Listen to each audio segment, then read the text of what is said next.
My sister destroyed my relationship because she couldn't have her one true love, so I made her watch him fall for me instead. My younger sister Mia has been using the same excuse since she turned 21. She can't have her one true love, so she's entitled to destroy everyone else's. And I don't mean that in the cute, she's still hung up on her ex kind of way. I mean it like, if you're happy, she'll find a way to make you miserable, then blame it on her tragic love story, the one true love. Some guy named Ethan she met at a college party 4 years ago. They hooked up once, he never called, and somehow that became her origin story for being a piece of shit. It started with her best friend since kindergarten, Jess. One weekend, Mia stayed over at Jess's place, and by Monday, Jess's boyfriend was sending Mia good morning texts. When Jess found them together in her own bed, Mia actually said, "You don't understand what it's like to lose your soulmate." Jess never spoke to her again. Then came our cousin's engagement party. Mia showed up in a dress that cost more than my rent, got wine drunk and cornered the groom in the bathroom. His exact words later, she kept saying I reminded her of someone special. Thank God he pushed her off and told his fiancé immediately. But Mia? She cried to our parents about how seeing happy couples triggered her trauma. Mom bought her a spa weekend to help her heal. By the time I met Ryan, I knew the drill. I kept him away from family dinners, deleted Mia from my social media, and told him my sister was going through something and needed space. For 2 years it worked. We got engaged last spring. Small ceremony planned, nothing fancy, just us and close friends. I made one mistake, though. I mentioned it at Mom's birthday dinner. Mia's eyes lit up like Christmas came early. "I'm so happy for you," she said while hugging me. "When do I get to meet him?" A week later, Ryan showed me his phone laughing. "Your sister found me on Instagram with some fake account. Look at these messages." We read them together, mocking her desperation, and then he promised to block her. Well, 3 weeks before my wedding, I had the flu. Bad. Ryan was supposed to be at his brother's golf tournament for the day, but my friend lived near Mia's apartment complex and texted me to come over since I was already at my sister's. What? She said she'd seen Ryan's Tesla in the visitor spot. My chest went cold. I drove over, fever and all, and used the spare key Mia had given me for emergencies.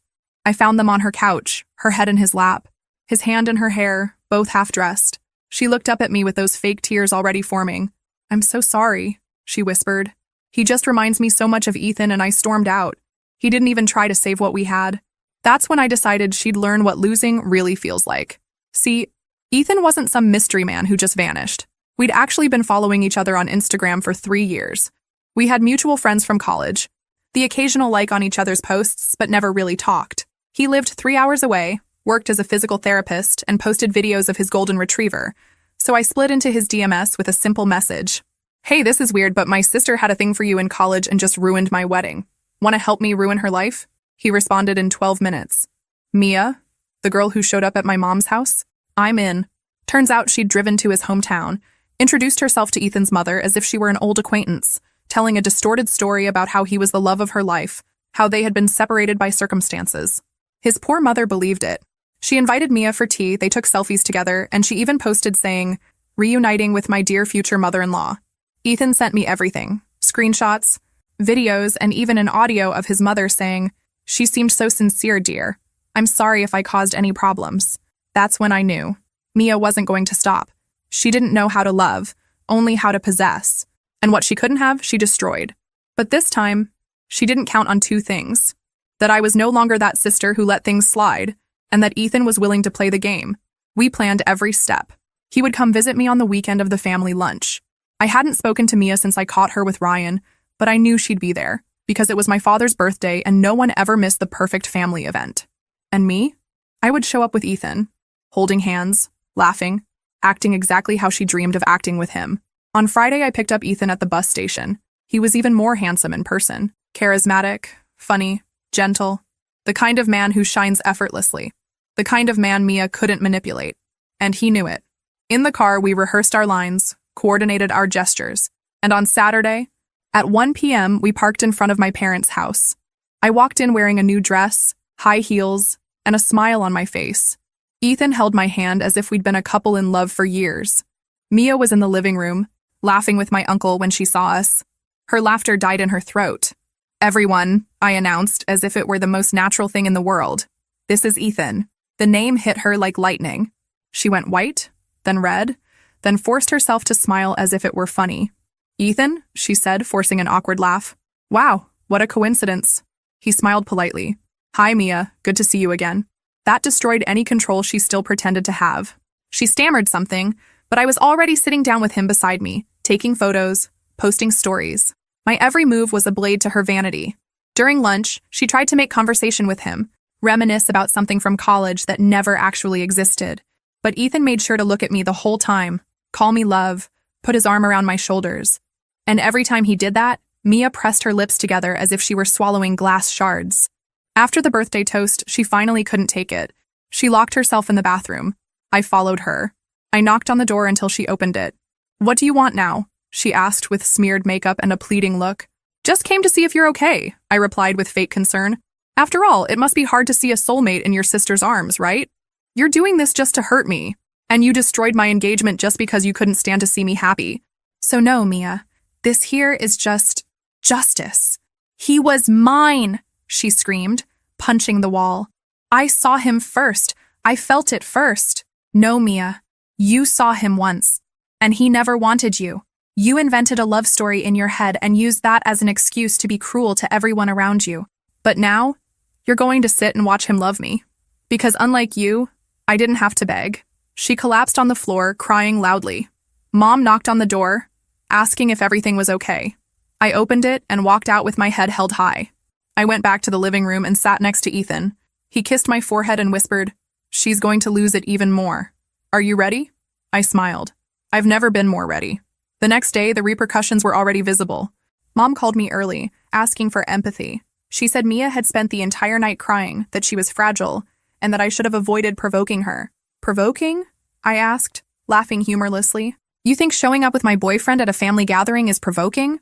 Or is it that Mia just can't stand to see anyone happy without her being the center of attention?" She sighed on the other end of the line, as if I were the problem. "Honey, your sister has a sensitive heart. She gets attached easily." "Sensitive?" I interrupted. "Mom, she slept with my fiancé. She destroyed my wedding. And you're worried about her feelings?"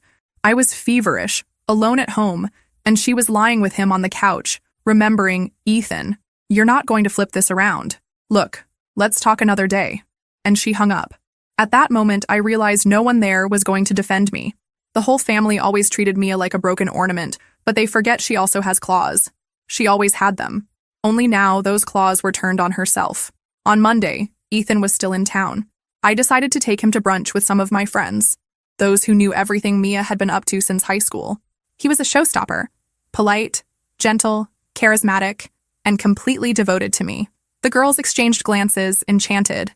Some even whispered things like, "This revenge is too beautiful." But the best part came in the afternoon. Ethan posted a photo of us on Instagram. The two of us hugging in a park, simple caption, "Sometimes love appears when you least expect it." The comments started discreetly. A cousin, a former classmate, heart emojis, but then Mia showed up. Kmia.soulmate commented, "This is disgusting. You know what he means to me." Ethan liked her comment and replied, with surgical precision, "We hooked up once, Mia. Once. And you followed me down the street the next day. That's not love, it's obsession." Boom. In less than an hour, the post became a topic in our social circles. People who had known Mia since high school started commenting things like, "Finally, someone said it." I always thought the way she talked about him was strange. Karma exists. She stayed silent on the post, but sent me a series of voice messages on WhatsApp, crying, screaming, asking how I could use him against her. One of the voice messages ended with, "You're destroying my life for revenge." I replied with a simple text, "No, I'm just showing how to rebuild after being destroyed, something you never knew how to do." And then, without any ceremony, I blocked her. But I still wasn't finished. Not yet.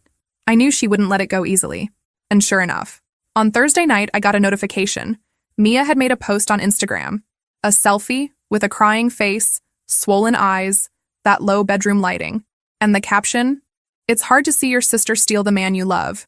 Laugh at your pain and be applauded for it. I'm not perfect, but no one deserves this." Over 1,000 likes. People commenting, "Stay strong, take care. You'll get through this." And what hurt the most? Some people close to me reposted it. The next morning, I went to my parents' house. Mom answered the door, surprised. "What are you doing here?" "I came to talk with everyone." I walked in. Dad was in the living room. Mia came down the stairs as if she were at a funeral, in sweatpants, hair tied back, that "I'm the victim" face. "Did something happen?" she asked, almost sweetly. Something did happen. Enough of you manipulating everyone and coming out like you're the poor victim. I stopped in the center of the living room, looked at both of them. Mom, Dad, did you see the post? Do you really think it's fair? Do you remember who destroyed whose engagement? Honey, this isn't how you solve. Mom tried. No, now you're going to listen. I turned to Mia. You seduced Ryan. You stabbed me in the back. You said sorry with fake tears and thought you'd continue being the family princess. But now the tables have turned. Now you're the one on the ground, crying. And no one's going to save you this time. Because it's not a sad post that will erase the screenshots, the voice messages, the testimonies. Everyone saw who you really are. The mask fell. Mia, she stayed silent, crying. Dad looked down. I'm tired of being the forgotten daughter while you put on little shows. Enough. The stage is mine now. And the audience? They're on my side. I left without waiting for an answer. In the car, Ethan was behind the wheel, with the radio on and a coffee for me in the cup holder. So? He asked. It was beautiful, I replied. She finally saw that she has no control anymore. He smiled. You know what? Getting revenge on her was more therapeutic than I imagined. Yeah. And you know what's better? What? Part 2 is still coming. Part 2 began with an invitation. The launch party for my friend Andre's new restaurant, a chef known around here, with local influencer presence and lots of social media coverage. Mia, of course, was obsessed with this type of event. She always pretended to have a life she didn't. Posted photos in store mirrors, pretending to own the clothes. Ordered expensive food to take photos and return it through the back door. That was it. Appearances. But this time she wasn't on the list. I was. And so was Ethan. We arrived on the right foot. Literally. The entrance photographer stopped us to take photos, and one of them appeared on a city events profile with the caption, Couple of the Moment. Melissa and Ethan steal the scene at the opening night. Mia saw that the next day. Of course. Posted on her stories the classic indirect. Some people need the spotlight to feel alive. I prefer depth. Depth? From who? From someone who threw herself at my fiancé's lap 3 weeks before the wedding and was now crying on the internet because the guy she barely knew became my boyfriend? The following Saturday, another event. Amanda's wedding. Our cousin. Mia had always been very close to Amanda. She probably expected her friend to neutralize the situation and ask me not to bring Ethan. But Amanda called me personally. Mel, please come and bring him. Everyone already knows what happened, and I don't have patience to pretend anymore with Mia. She needs to learn that the world doesn't revolve around her. Mia was there. Alone. Dressed too tight. Flawless makeup. Plasticized smile. Pretending she didn't see us when we walked in. Ethan hugged me by the waist, kissed my cheek from time to time, and all she could do was watch. But the scene that made the night worthwhile was during the bride and groom's dance. Amanda, very discreetly, called us to dance beside them. Ethan and I were there, in the center, spinning slowly, when Mia tried to approach. For the first time, she seemed disarmed. Ethan, can I talk to you? She asked with that look she thought was irresistible. He let go of my hand, looked at her and said, with complete calm, No, I'm busy loving your sister. Mia froze. I took a deep breath, looked at her and added, and for the first time in years, I'm being truly loved, something you never understood. Because you only know how to confuse attention with love. She took 2 steps back, with tears in her eyes, and tripped over her own dress hem. No one laughed. It was worse. Everyone ignored her. That hurt more. She left the hall a few minutes later. And me. I kept dancing. For the first time in a long time, feeling like I was the one who had won. But my favorite part was still to come. A few weeks later, I was invited to participate in a podcast about overcoming and new beginnings. I didn't use names. But I told the story. The one about the narcissistic sister, the unfaithful fiancé, the calculated revenge, and of course, the unexpected love. The episode went viral. People from all over the country sending messages, congratulating me, saying they identified with it. Mia listened. I know she did, because the same day she sent a message to my DM. Do you really need to expose yourself like this just to get applause? And I replied without hesitation. It's not exposure. It's liberation. I lived years in your theater. Now the story is mine. And so is the stage. She never replied. In the following days, I learned from third parties that Mia was becoming reclusive. Some brands she was trying to partner with cut contact. People started commenting about her obsession with Ethan. The reputation she fought so hard to build with filters and ready-made phrases began to crumble. And it wasn't me who brought it down. She sank herself. And me? I kept living. Ethan was no longer just a piece in my revenge. The truth is that, in the middle of all that chaos, he became shelter. A shelter that came disguised as an ally. But today was a true companion. And every day that passed, I saw what Mia tried to destroy only made me stronger. And she, who always wanted to win through manipulation, now only had silence as company. The first time I realized I wasn't thinking about Ryan anymore was on an ordinary morning, weeks after Amanda's wedding. We were in my apartment, the sun was gently shining through the window, and Ethan was in the kitchen, shirtless, making pancakes, the way he had been doing since the first week he spent with me. And while he hummed softly a song from the 2000s, doing ridiculous little dances that made me laugh, I realized Ryan was nothing more than a weak shadow in a dusty corner of my memory. It wasn't just revenge, not anymore. It was the way Ethan held my hand even when he didn't need to. It was how he listened to my childhood stories with a sincere smile, even though he already knew them all. It was how he looked at me while I read a book on the couch, as if he didn't need anything else in the world. I didn't expect this. When I called him in that impulsive message to help destroy my sister's fantasy, I thought it would be temporary, that he would pretend for a while until Mia gave up, until I felt avenged, and then life would return to normal. But it didn't return. Ethan became routine, presence, security. He met my friends, integrated into my work circle, started leaving toothbrushes and t-shirts at my house. When my car broke down, he was the first to show up with coffee and a tow truck. When I had an anxiety attack before an important presentation, he sat with me on the kitchen floor and stayed silent, just holding my hand until I could breathe again. And Ryan? Not even a thought. Not one comparison. Nothing. He, who was once the center of my world, was now irrelevant. Because now I had someone who was present even on ordinary days. Ryan was made of future promises. Ethan, of present actions. One night, we went to dinner at a new restaurant that opened in town. Nothing fancy, just a nice atmosphere and good food. When we sat down, Ethan held my hand across the table and said, with that light tone I already knew well, "You know what's funny? We started this to fool your sister, but I never pretended anything." I was silent for a few seconds, my heart racing. "I'm not pretending anymore either," I replied, with an almost embarrassed smile. He laughed and raised his wine glass. "To the best revenge, then?" "No," I corrected. "To what comes after them." We toasted. And for the first time in a long time, I was at peace. Without resentment, without ghosts, without wanting someone to notice or validate me. I was there for myself, and so was he. A few days later, walking through downtown, I saw Ryan, alone, walking with his head down, as if the world was too heavy. It was automatic. I looked away. Not from pain, but because it simply didn't matter anymore. He saw me, hesitated, almost came to talk, but when he noticed Ethan approaching and intertwining his fingers with mine, he backed away. Maybe he finally understood that there was no more space for him, that the place he wasted with lies and omissions was now occupied by someone who, without promising anything, gave me everything. That night I hugged Ethan tighter and whispered without thinking much, "Thank you for showing up." He looked at me with that calm smile that said everything, even in silence. And I knew. Revenge gave me justice. But it was the after that gave me love. Months passed, and what began as a sharp response to my sister's poison became the sweetest part of my life. Ethan was no longer a plan, a move, a well-orchestrated provocation. He was my home, my partner in silences and laughter. We slept together almost every night, sometimes at my house, sometimes at his, where the golden retriever insisted on sleeping between us, like a guardian accomplice to this unlikely story. He officially asked me to be his girlfriend on a simple night, on the couch, while we ate pizza straight from the box and watched a silly documentary about marine life. "Do you think it's too early for this?" he asked, with the pizza box balanced on his lap and a smile at the corner of his mouth. "Or is it already too late?" "I think we've already been through worse phases than any couple together for 20 years, I replied, laughing.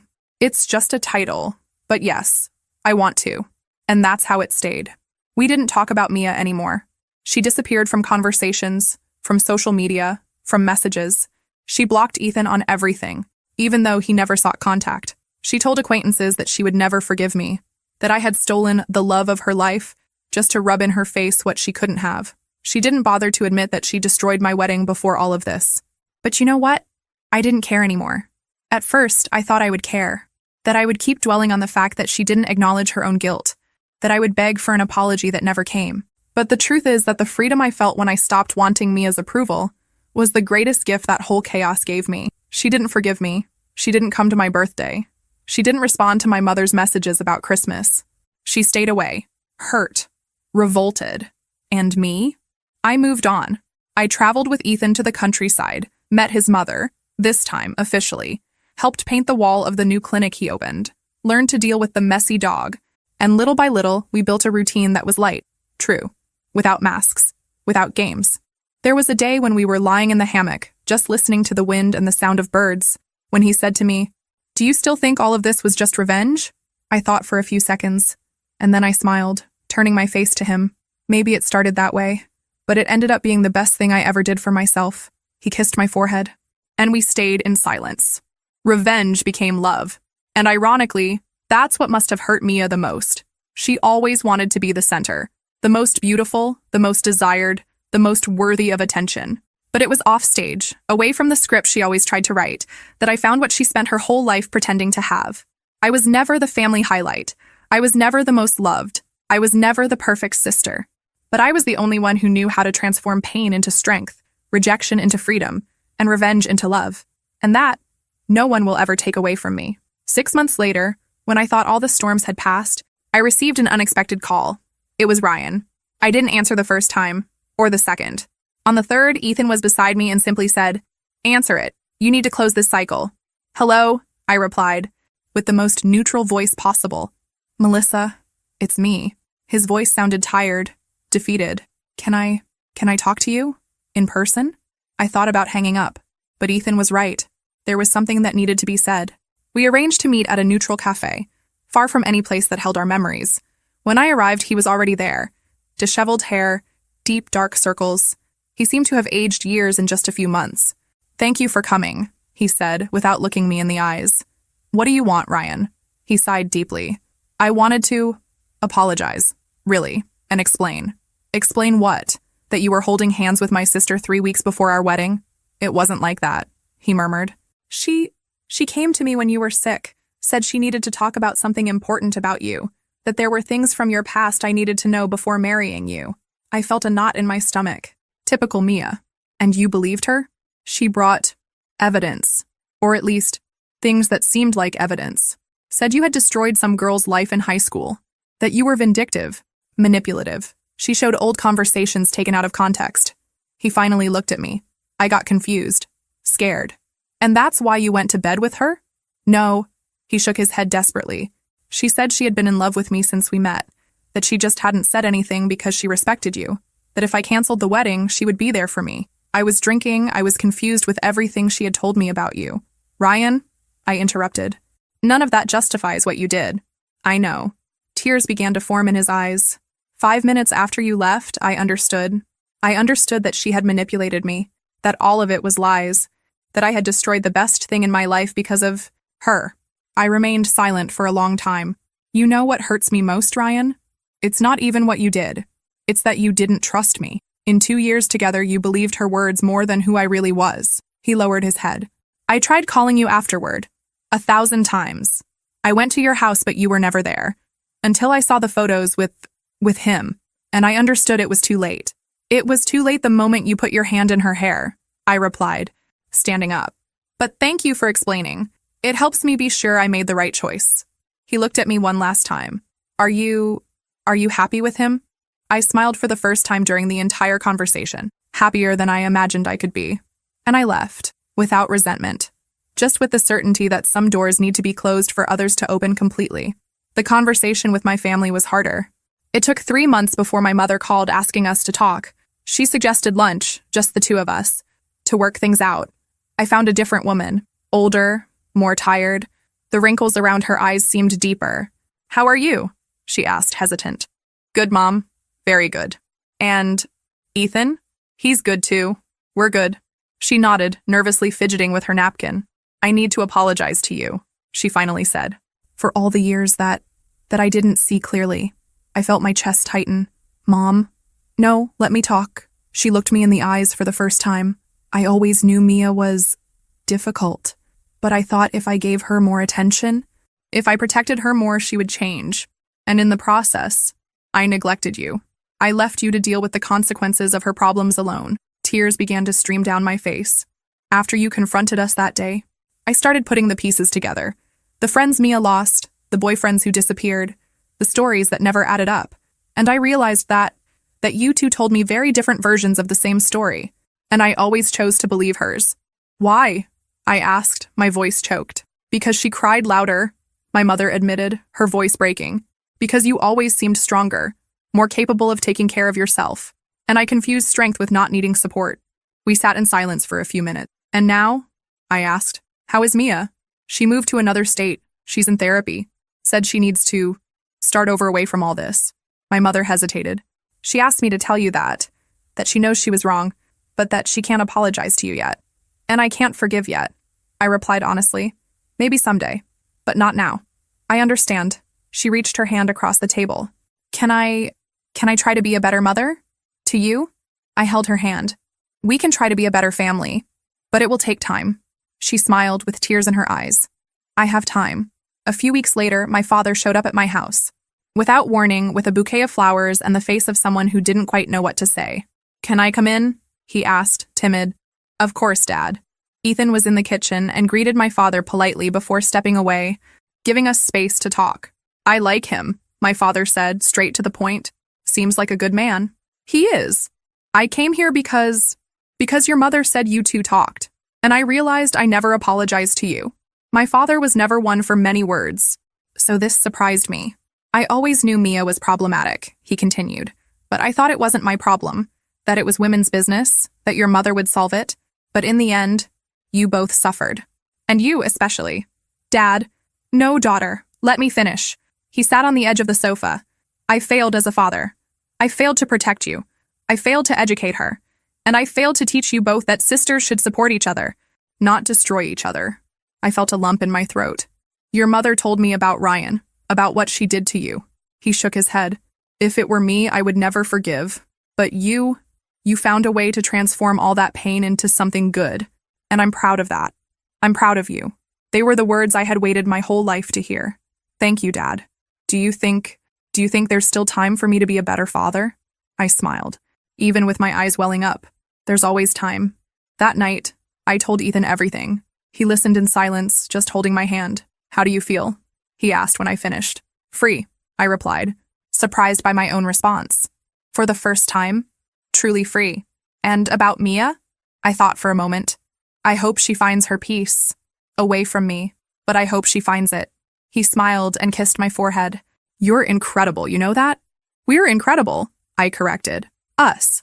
And it was true. Because in the end, it wasn't just about beating Mia or getting revenge on her. It was about learning that I deserved to be loved properly, defended, respected. It was about discovering that family isn't just who's born with you, but who chooses to stay by your side. It was about realizing that sometimes, to find the love of your life, you first need to stop accepting crumbs from those who never valued you. And today, when I wake up next to Ethan, with the dog sleeping at our feet, I know all the battles were worth it, because they brought me here. To him, to us, to peace,